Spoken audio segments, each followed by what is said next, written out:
it came with 2 records. So I hooked them up and I was just mixing in and out until I got the feel of it, the hang of it. Then I bought me some CDJs. People for those that don't know what that is, CD turntables. Yes, we do the CDs, and then it took off from there. Cool. Now, how about as far as the producing, beat making side? Are you into making beats, or do you have someone make beats for you? I know a smidgen about making beats, but other people, they make beats for me. Manifest from Rocky Mount, and some other people from Greenville. Now, let me ask you this. A lot of people watching right now, they notice 2 young individuals. Moe, how old are you? 21. Moe's 21, and you've been saved about a year now. So for all the young people watching, what kind of words of wisdom or words of advice do you have for those young people watching? From my heart to you, to y'all, I say, don't let nobody tell you what you can't do. Everything is possible. Keep pushing until you can't push no more. When you can't push no more, push again. That's right. With God, all things are possible. Yeah. So would you like to share with them possibly maybe your favorite Bible verse or something like that? Do you have one? Let me see. Jeremiah chapter 1, verse 5. In the womb, I formed you. I knew you before your mama knew you. That's my favorite verse. That's powerful. I keep that verse in my heart because God knows everything. You're right, He does. And I'm going to go ahead and share with the people my favorite Bible verse. And I learned my verse when I was a little girl at Vacation Bible School. And that's Philippians 4:13. I can do all things through Christ which strengthen me. So who are some of your influences that have strengthened you throughout your career as a Christian rapper? My mama and my grandma, they are real beautiful, strong women. My dad wasn't around, so they had to take the role as a man. So, yeah. So you say your mom and your grandma have been your greatest influences. Is there anything particular that you can share with us that they may have done that has definitely helped you in your career? Just one thing. They always told me to strive higher than I can see now. Mm-hmm. You know, always desire what you can't touch now. When you get to that range to be able to touch it, you can just bring it in because you're already succeeded. That's right. So think where you want to be, and once you think where you want to be, hopefully your actions will line up with that, and you'll get to where you want to be.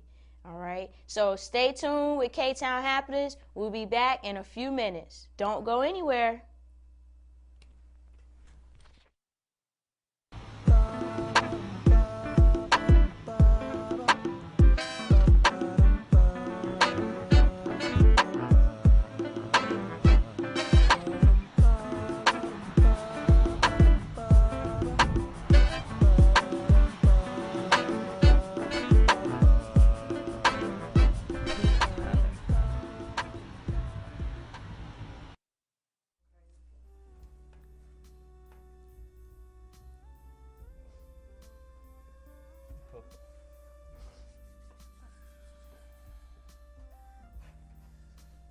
You see me?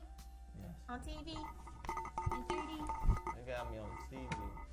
TV for real. How you doing? Hillary, who? You seen Hill Green? Yeah, I seen her somewhere. My bad. I must misinterpreted it all. Where's Hill Green? Where is she at? She must have got lost for a second. Need to find her. But yeah, let's bust a freestyle real quick, man. What you got? Am I a king like David, with wisdom like Solomon, sanctified or evil like Babylon? The new Malcolm X, the glow's new icon, is if giving up is easy, I guess I take the longest course. Wisdom is the semi, so I show no remorse. Yeah, and I sleep with the chamber loaded, just in case, man. These winks is automatic, speaking gibberish, compound with static. Look, living safe is a habit. If God be for me, then who can be against us? No B.I.G., but my clique is notorious. But I think it's senseless to die for that pleasure. In 1 second, it'll be forever.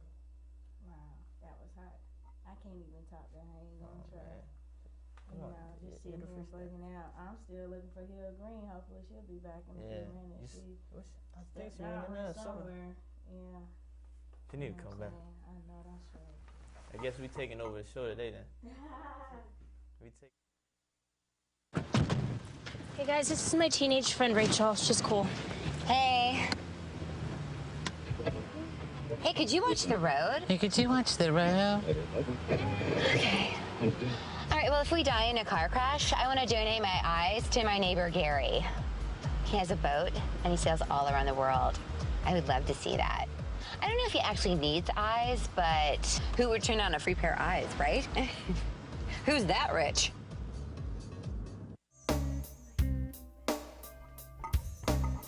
Oh, here, Green, where you been at?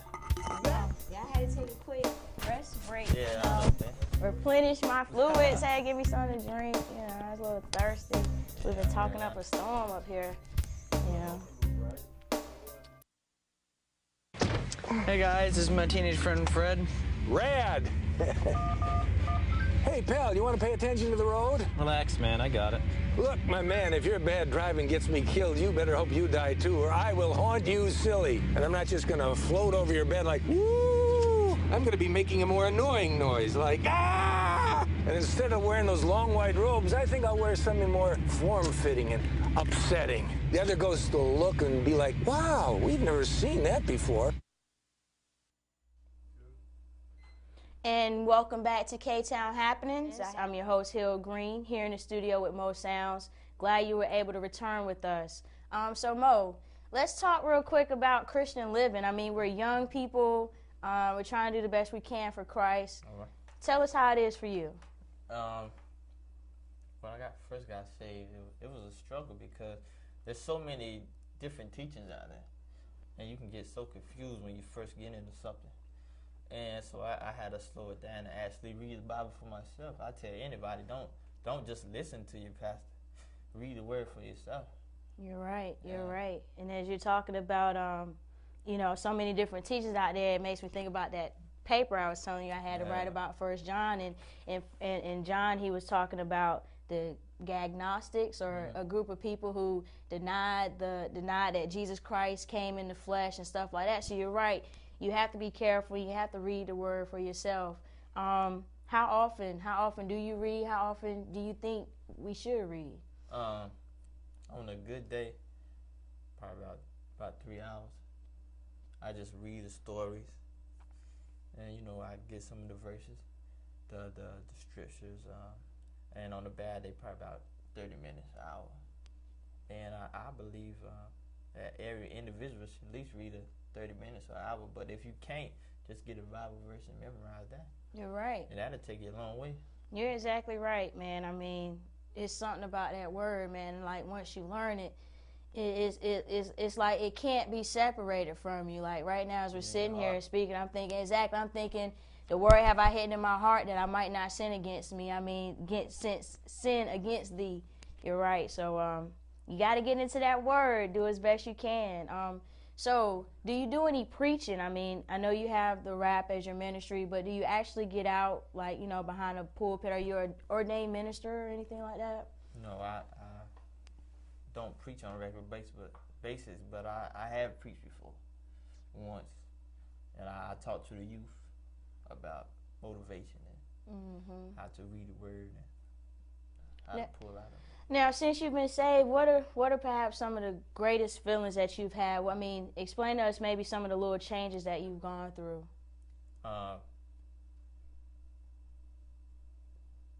Partying. I used to party hard.